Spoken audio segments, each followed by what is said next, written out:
Hello to everyone. Last video में हमने cover किया था उत्तर प्रदेश स्पेशल की सीरीज़ में कि कैसे मध्यकालीन भारत में भक्ति आंदोलन आरंभ हुए थे और उसका विस्तार कहाँ कहाँ हुआ था और स्पेशली उत्तर प्रदेश से जुड़े हुए कुछ फैक्ट्स हम लोग ने देखे थे। तो आज की वीडियो उसी के आगे चलते हुए रिलेट होगी मुगल काल से, यानी स्पेशली हम लोग पढ़ेंगे मुगल काल और जितने भी उत्तर प्रदेश जीके से रिलेटेड फैक्ट्स बन सकते हैं उनको हम लोग देखेंगे। तो स्टार्ट करते हैं वीडियो। जैसा कि पता है हम सभी को कि मुगल काल जो कि 1526 से 1858 तक चला था, उसमें सबसे पहले जो बादशाह आते हैं वो आते हैं बाबर। दिल्ली सल्तनत में जितने भी राजा हुए हैं या किंग हुए हैं उन्हें हम लोग सुल्तान बोलते हैं, और जितने भी मुगल डायनेस्टी में यानी मुगल साम्राज्य में जितने भी किंग हुए हैं उन्हें हम लोग बादशाह बोलते हैं। तो पहले बादशाह थे बाबर, जिनका टाइम पीरियड रहा है 1526 से 1530। इनका असली नाम था जहीरुद्दीन मोहम्मद बाबर। इन्होंने 1526 ईस्वी में पानीपत में, जो कि आज हरियाणा में पड़ता है, उसके प्रथम युद्ध में दिल्ली के सुल्तान इब्राहिम लोदी को, जो कि एक अफगान थे, उनको पराजित किया था और तब जाके मुगल साम्राज्य की स्थापना की। तो पहले देखते हैं कि बाबर का भारत में आने का कारण क्या था। बाबरनामा, जो कि बहुत ही महत्वपूर्ण साहित्य है और इसके लेखक खुद बाबर ही हैं, इसके अनुसार पंजाब के सूबेदार जिसका नाम था दौलत खान लोदी, जो कि एक अफगान था, और मेवाड़ के राजा राणा सांगा ने ही बाबर को भारत में आक्रमण करने के लिए इन्वाइट किया था। इन लोगों का सोचना था कि बाबर दिल्ली सल्तनत को तितर बितर करके, यानी इब्राहिम लोदी को हटाकर, सारी चीज़ें या सारी दौलत और सारा साम्राज्य राणा सांगा और दौलत खान को सौंप देंगे। लेकिन ऐसा हुआ नहीं, क्योंकि बाबर को यहाँ की जनता और यहाँ का पर्यावरण बहुत ही पसंद आया था। काफ़ी इतिहासकारों का कहना है, और खुद बाबर अपने आत्मकथा बाबरनामा में लिखते हैं कि इन्हें हरे भरे बागान, हरे भरे बगीचे और पर्यावरण से बहुत लगाव था। तो भारत का पर्यावरण, बागान काफ़ी इन्हें पसंद आया था। अब क्योंकि बाबर बहुत अधिक पर्यावरण प्रेमी थे, इसलिए उन्होंने भारत में ही रहने का फैसला किया। अब जब भारत में रहने का फैसला किया तो दौलत खान लोदी और राणा सांगा को वो चीज़ें नहीं मिल पाई जो उन्होंने सोची थी, यानी उनका ये सपना कि उन्हें साम्राज्य दे दिया जाएगा वो अधूरा रह गया। इससे वो दोनों नाराज़ हो गए। इसी के चलते बाद में हमें राणा सांगा और बाबर के मध्य खानवा का युद्ध देखने को मिलता है।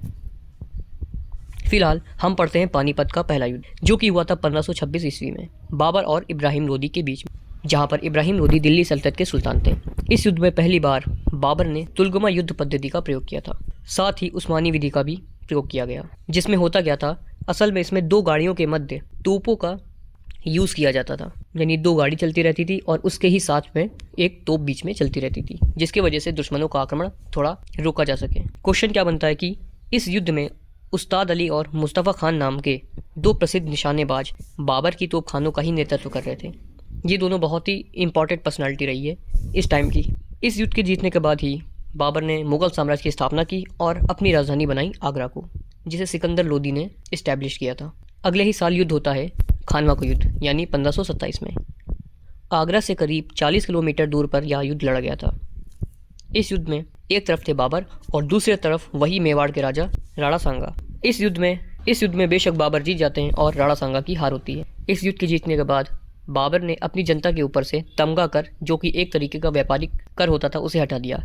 इस युद्ध में उन्होंने जिहाद शब्द का यूज़ किया था, जिसका मतलब होता है कि नाहक काम के खिलाफ कोई हक की आवाज़ उठाना, यानी किसी भी बुरी चीज़ के लिए आवाज़ उठाना। इस युद्ध के बाद इन्होंने गाजी उपाधि धारण की और फिर अगले ही साल यानी 1528 में बाबर लड़ते हैं चंदेरी का युद्ध, जो कि बाबर और राजपूत राजा मेदिनी राय के बीच में हुआ था। इसमें भी बाबर की विजय होती है। और आखिरी युद्ध आता है घाघरा का युद्ध, जो कि लड़ा जाता है 1539। ये युद्ध वाकई में यह दिखाता है कि बाबर कितना काबिल बादशाह था, क्योंकि बाबर ने अकेले बिहार और बंगाल की संयुक्त अफगानी सेना को एक साथ हरा दिया था। यह युद्ध लड़ा गया था पटना के पास घाघरा नदी के तट पर। इस तरीके से हम कह सकते हैं कि बाबर 1526 से 1539 में भारत में एक भी युद्ध नहीं हारे। कुछ इतिहासकारों का कहना है कि कुछ झड़प ऐसी हुई थी जिसकी वजह से ऐसा नहीं कहा जा सकता, लेकिन झड़प को युद्ध में शामिल नहीं किया जाता है। तो ओवरऑल भारत में बाबर ने एक भी युद्ध नहीं हारे। अब इनके पास इनके पुत्र आते हैं, जो कि बहुत ही सीधे साधे थे, जिनका नाम था हुमायूं। इनका टाइम पीरियड रहता है 1530 से 1540। उसके बाद इनसे गद्दी छीन ली जाती है और फिर बाद में इनको जब गद्दी मिलती है वो टाइम था 1555 से 1556। तो दिसंबर 1530 में बाबर की मृत्यु के बाद सबसे बड़े बेटे इनके हुमायूं ये राजगद्दी संभालते हैं। अफगान राजा महमूद लोदी ने इसी वक्त में जौनपुर, लखनऊ, मानिकपुर, जो कि झांसी के पास है, पर कब्जा जमा लिया था। अब क्योंकि जौनपुर, लखनऊ, मानिकपुर यानी झांसी उत्तर प्रदेश में है, तो उत्तर प्रदेश जीके के हिसाब से ये बहुत ही इंपॉर्टेंट फैक्ट हो जाता है कि हुमायूं के वक्त में इसे अफगान सरदार महमूद लोदी ने जीत लिया था। इसी अफगानी के साथ सन 1532 ईस्वी में हुमायूं की लड़ाई होती है और इस लड़ाई यानी युद्ध में हुमायूं जीत जाते हैं। 1539 में हुमायूं और शेर खान के मध्य चौसा का युद्ध होता है, जिसमें हुमायूं हार जाते हैं और शेर खान की जीत होती है। इसमें हुमायूं पीछे हट जाते हैं और फिर अगले साल कोशिश करते हैं कि शेर खान को किसी तरह हराया जाए, और शेर खान इस युद्ध को जीतने के बाद शेर शाह नाम की उपाधि धारण करते हैं। फिर अगले ही साल यानी 1540 में फिर से बिलग्राम की लड़ाई यानी बिलग्राम का युद्ध होता है, फिर से वही दो शासक के बीच यानी हुमायूं और दूसरी तरफ शेर शाह। अब ये बिलग्राम क्योंकि कन्नौज में पड़ता है तो ये भी फैक्ट इंपॉर्टेंट है क्योंकि कन्नौज भी उत्तर प्रदेश का ही इलाका है। तो इस युद्ध में भी हुमायूं हार जाते हैं और शेर शाह जीत जाते हैं। इस युद्ध के जीतने के बाद कन्नौज, बिलग्राम, आगरा और दिल्ली जैसे इलाके शेर शाह के कब्जे में आ जाते हैं, यानी अब मुख्य बादशाह हो जाते हैं शेर शाह। बट उन्होंने खुद को बादशाह के अलावा अफगानी सरदार कहना ज़्यादा मुनासिब समझा। 5 साल के बाद एक अभियान में जिसको बोलते हैं कालिंजर का अभियान, इस युद्ध में या इस अभियान में शेर शाह की दुर्भाग्यवश 1545 में मृत्यु हो जाती है। इसके 10 साल बाद 1555 में हुमायूं ने शेरशाह के उत्तराधिकारी से पुनः राजगद्दी जीत ली। कुछ इतिहासकारों का कहना है कि हुमायूं का एक बड़ा सपना था कि शेरशाह सूरी से ही गद्दी छीनी जाए, यानी उनको हराना हुमायूं का सपना था। बट ऐसा हो नहीं पाया क्योंकि शेरशाह की डेथ पहले ही हो चुकी थी। तो 1555 में हुमायूं ने शेरशाह के उत्तराधिकारी से फिर से राजगद्दी जीत ली।